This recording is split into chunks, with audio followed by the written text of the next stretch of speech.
Hello అండి, నా పేరు doctor Prashanth Chalasani, consultant orthopaedic surgeon, Bezawada hospitals, Vijayawada. Shoulder pain. ఈ షోల్డర్ పెయిన్ అని మనకి రెగ్యులర్గా ఓపీలో ప్రజెంట్ అవుతూ ఉంటారండి పేషెంట్స్. ఈ షోల్డర్ పెయిన్కి మనకి మల్టిపుల్ రీజన్స్. ఏదైనా కింద పడటం వల్ల ఏదర్ మనకి ఫ్రాక్చర్స్ లేదంటే లోపల ఉన్న లెగమెంట్లు టేర్ అవటం అనేది మనం రెగ్యులర్గా చూస్తూ ఉంటామండి. కొంతమంది కింద పడి మనకి షోల్డర్ డిస్లోకేట్ అయింది, గూడ జారింది అని చెప్పి ఒక హాస్పిటల్కి వెళ్ళి వెంటనే ఎమర్జెన్సీగా షోల్డర్ రీలొకేట్ చేయించుకుంటారు. అండ్ కొంచెం ఫిజియోథెరపీ ఎక్సర్సైజ్లు ఇవన్నీ చేసిన తర్వాత కొన్ని రోజులకి మళ్ళీ డిస్లోకేట్ అవుతుంది.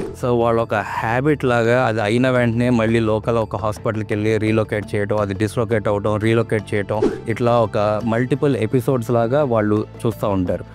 ఈ మల్టిపుల్ అంటే రికరెంట్ షోల్డర్ డిస్లోకేషన్ అనేది ఎప్పుడైతే మనం పేషెంట్ హిస్టరీ వైజ్గా చెప్తున్నారో ప్రాపర్ క్లినికల్ ఎగ్జామినేషన్ చేసి ఒక ఎంఆర్ఐ ఎవిడెన్స్తో మనకి లోపల టేర్ ఎక్కడ ఉందని ఐడెంటిఫై చేసుకోవడం అనేది చాలా ఇంపార్టెంట్ అండి. ఒకసారి టేర్ అనేది ఐడెంటిఫై అయితే మనం ఆర్థ్రోస్కోపీ అంటే కీహోల్ పద్ధతి ద్వారా ఒక చిన్న కెమెరాని జాయింట్ లోపలికి పంపించి ఎక్కడైతే ఆ టేర్ అయిందో, ఎక్కడైతే ఆ టేర్ అయి ఆ జాయింట్ అనేది బయటికి రావడం జరుగుతుందో ఆ టేర్ అనేది మనం కరిగిపోయే యాంకర్స్ స్క్రూస్ వేసి వాటిని రిపేర్ చేయడం జరుగుతుందండి.